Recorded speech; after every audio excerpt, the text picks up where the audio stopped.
Dearest beloved divine friends, family, brothers and sisters, in the raw, RK's Guyana Free Media, and this is Sunday, May 16, 2021, and I'm looking at the headlines of the Kaiteur News of May 16th today, or whatever day you may see it on YouTube or Facebook.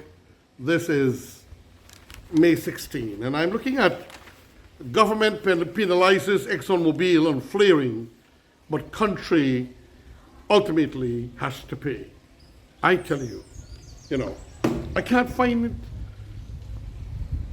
it. I mean, even minusculely, in a minuscule manner, how the APNO AFC government could have sent one man to sign off for Guyana, an alleged apparent lawyer, they say he's qualified lawyer, to go and sign off our birthright in Texas without reading.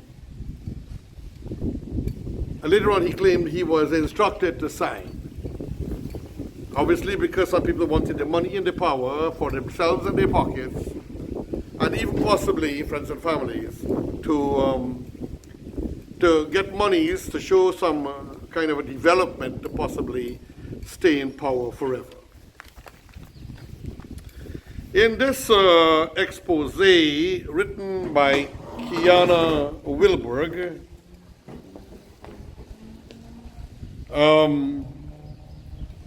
government penalizes Exxon'S on flaring, but country ultimately has to pay.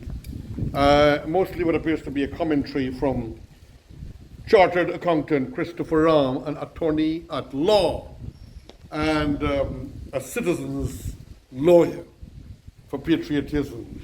Christopher Ram is a true hero of Guyana, very much like Frederick Kissoon, known as Freddie Kissoon. Vice President Dr. Barjak Dev would have informed the nation last week via his Facebook page that the Environmental Protection Agency will be imposing a US $30 penalty on every ton of carbon dioxide equivalent CO2e Exxon'S flares after May 13, 2021. But what has not been disclosed, and this is why I like men like Freddie Kissoon, and I'm speaking as a patriot of Guyana and a supporter of law and order, and also of the government of Guyana, particularly this one, for they are truly conscious of the development of Guyana, for the development of Guyana, but sometimes they make mistakes. I'm saying, why $30 per ton and not $300 per ton and not $3,000 per ton to create the fear factor into them? But then Christopher Ram is saying, but that has not been disclosed until today. What has not been disclosed until today is that Guyana will ultimately have to foot that bill. And so imagine we will have to pay that bill eventually. Because according to the flip-flopped, one-sided, idiotic contract prepared by Exxon'S, signed straightforward by the man they sent to sign, who after he signed was looking like a big thing. Everything he was doing, he was like a big shot. He was like the grand pooper of oil and gas, until eventually former President David Arthur Granger took away the portfolio in its entirety. Why? Because they know something skullduggish, something accusatory, something deceptive took place with that man. Why would the president take it away from him? Now, let me go on. This is a consequence of the stability clause in the Starbuck Block Production Sharing Agreement called PSA. Article 32.2 of the PSA states, after the signing of this agreement and in conformance with Article 15, the government shall not increase the economic burdens of the contractor under the agreement by applying to this agreement or the operations conducted thereunder any increase or any new petroleum-related fiscal obligation, including but not limited to, and any new taxes whatsoever, any new royalty duties, fees, charges, value-added tax, or any other imposts. So in other words, even though we own our country, the oil is ours, they set the price, they set the terms, they prepare the contract, we have no say, we can't, so technically, that fee that President, ex-President, and current Vice President Jack was saying, it's of no consequence because you and I, ladies and gentlemen, in time will have to pay it. And there's no crunch or fear factor into it because it's only $30 per ton. But you and I will have to pay for it. But they will say, well, what the hell is $30? And it's like giving them a license, to my opinion, to demolish our agreement with Norway for the absorption of carbon in our forests and our jungles and for saving our jungles. I read again. This agreement, the government shall promptly take any and all affirmative action to restore the lost or impaired economic benefits to the contractor. So what he's saying that the government have to take that. Any economic benefits to ExxonMobil or anyone, that the government has to bear that cost. So the contractor received the same economic benefit under the agreement that it would have prior to the change of law or its interpretation, application, or implementation. So we can't even change the bloody law, even though it's our country. So damn weak we are. You know, it seems so much so like modern day slavery. So we have no authority that it would have received prior to the change in law or its interpretation, application, or implementation. Friends and families, this is horrific. You know, we have to end up paying for it. The foregoing obligation shall include the obligation to resolve promptly by whatever means may be necessary and conflict or anomaly between this agreement and any such new or amended legislation, including by way of exemption, legislation, decree, and or other authoritative acts.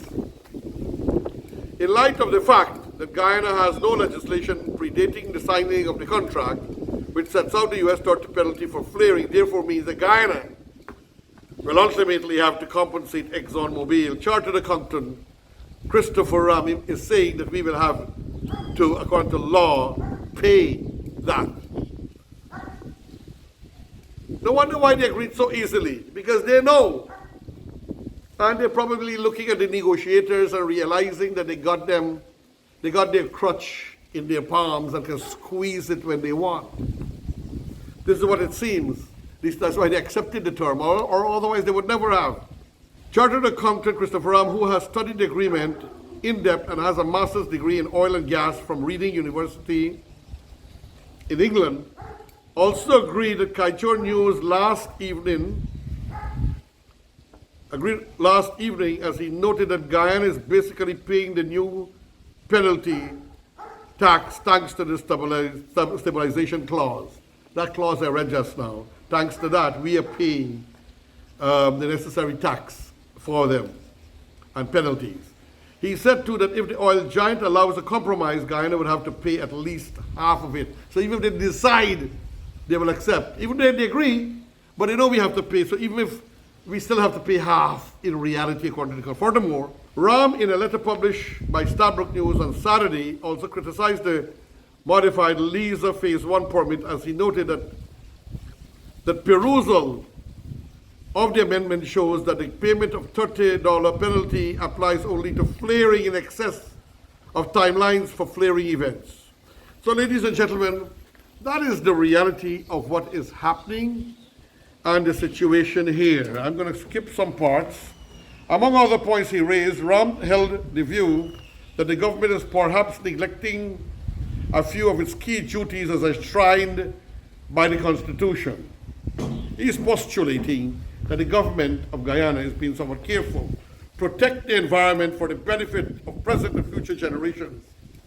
He's listing what we need to do. Prevent pollution and ecological degradation, that our government is not paying attention on this.